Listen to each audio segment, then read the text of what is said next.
কুমিল্লার সূর্য সন্তান আসিফ মাহমুদ সজীব ভুঁইয়া মাননীয় ক্রীড়া এবং স্থানীয় সরকার পল্লী উন্নয়ন সমবায় উপদেষ্টা, যিনি নানা প্রতিকূলতার মাঝেও নিজের জেলা কুমিল্লার জন্য কাজ করে যাচ্ছেন, কুমিল্লার উন্নয়নে অসামান্য অবদান রেখে যাচ্ছেন। কুমিল্লাবাসীর কাছে যার নাম স্বর্ণাক্ষরে লেখা থাকবে তিনি হচ্ছে আসিফ মাহমুদ সজীব ভুঁইয়া, যিনি নিজের চেষ্টায় কুমিল্লা নামে বিভাগ বাস্তবায়নের জন্য আপ্রাণ চেষ্টা করে যাচ্ছেন। আমরা যখন বর্তমান অন্তর্বর্তীকালীন সরকার গঠিত হচ্ছিল ডক্টর মোহাম্মদ ইউনূসের নেতৃত্বে, তখন আমাদের কুমিল্লার অনেক কৃতি সন্তানরাই উপদেষ্টা মন্ডলীতে জায়গা পেয়েছিল। বিশেষ করে কুমিল্লা নগরীর বাসিন্দা আলী ইমাম মজুমদার, কুমিল্লার হোমলার কৃতি সন্তান এবং কুমিল্লা নগরীর বাসিন্দা আসিফ নজরুল এবং কুমিল্লার হোমলার পুত্রবধূ রেজওয়ানা সিদ্দিকা। আমরা স্বপ্ন দেখেছিলাম কুমিল্লাবাসী এই লোকগুলার হাত ধরে কুমিল্লার কাঙ্ক্ষিত উন্নয়ন হবে। কুমিল্লাবাসীর দীর্ঘদিনের বঞ্চনা, দীর্ঘদিনের না পাওয়া গুলো তাদের হাত ধরে এই না পাওয়া গুলো পাওয়া হবে। কাজের কাজ কিছুই হলো না, একমাত্র আসিফ মাহমুদ সজীব ভুঁইয়া যে নিরলস কাজ করে যাচ্ছেন, তাও নানা প্রতিকূলতার বিরুদ্ধে।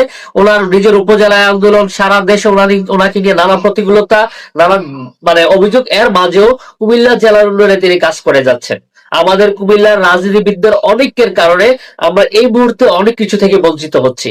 আসিফ মাহমুদ সজীব ভুঁইয়া বাংলাদেশের সবচেয়ে গুরুত্বপূর্ণ যে মন্ত্রণালয়, স্থানীয় সরকার পল্লী উন্নয়ন মন্ত্রণালয়, সেই মন্ত্রণালয়ের দায়িত্বে আছেন। আমরা কুমিল্লাবাসী শুধুমাত্র গত 5 বছর, গত সরকারের 5 বছর এবং শেষের কয়েক মাস আমরা স্থানীয় সরকার মন্ত্রী পেয়েছিলাম, আমাদের ততটা কাঙ্ক্ষিত উন্নয়ন হয়নি। কিন্তু আমরা এই বছর একটা সুযোগ ছিল, প্রায় 2 বছর সময় আসিফ মাহমুদ সজীব ভুঁইয়া, যিনি স্থানীয় সরকার পল্লী উন্নয়ন সমবায় মন্ত্রণালয়ের দায়িত্বে আছেন, আমাদের কুমিল্লার না পাওয়াগুলো পাওয়ার জন্য আমাদের রাজনীতিবিদদের ঐক্য হলে সবগুলি সম্ভবত। আমরা সম্প্রতি গতকালকে দেখেছেন যে সাভার আশুলিয়াকে নিয়ে সিটি কর্পোরেশন করা হচ্ছে।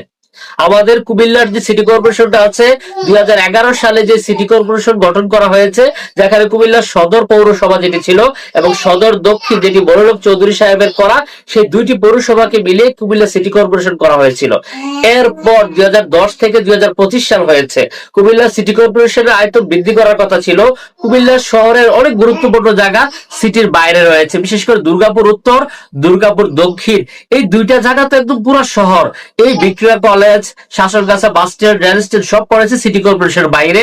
এছাড়া দক্ষিণ পূর্বার দিকের কথা যদি বলি, জগন্নাথপুর ইউনিয়ন যেটি রয়েছে বিবির বাজার স্থল বন্দর পর্যন্ত, এই 3টা ইউনিয়নকে সিটি কর্পোরেশনের আওতাভুক্ত করার কথা ছিল সেই 2010 সালে।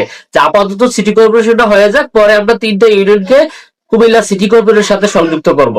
কিন্তু আমাদের বর্তমান রাজনীতিবিদ বা যারা এত এত আন্দোলন করছে, কুমিল্লা বিভাগের আন্দোলন করছে, বিভিন্ন আন্দোলন করে যাচ্ছে, তাদের কাছ থেকে এই জিনিসটা আমরা আশা করেছিলাম। তারা কুমিল্লা জেলা প্রশাসকের মাধ্যমে আসিফ মাহমুদ সজীব ভুঁইয়ার কাছে এটা যেন প্রস্তাব দ্রুত পাঠায়, কারণ আসিফ মাহমুদ সজীব ভুঁইয়ার সময় প্রায় শেষ হয়ে এসেছে। এছাড়া পার্শ্ববর্তী যে উপজেলাগুলো রয়েছে, বিশেষ করে ব্রাহ্মণপাড়া সদরকে পৌরসভা করা, মুরাদনগরের কোম্পানিগঞ্জ এবং মুরাদনগরকে পৌরসভা করা, দাউদকান্দির গরিপুরকে পৌরসভা করা, লাকসামের মুজাফফরগঞ্জ এবং মেঘনা উপজেলা সদরকে পৌরসভায় রূপান্তর করা এখন সময়ের দাবি। আমি প্রত্যাশা করবো আমাদের কুমিল্লার যারা রাজনীতিবিদরা আছেন, বর্তমানে আমাদের রাজনৈতিক মতভেদ ভুলে দ্রুত এই বিষয়গুলোর জন্য দাবি উঠান এবং এই বিষয়গুলো কুমিল্লার জেলা প্রশাসকের মাধ্যমে স্থানীয় সরকার পল্লী উন্নয়ন সমবায় মন্ত্রণালয়ে পাঠানো হোক।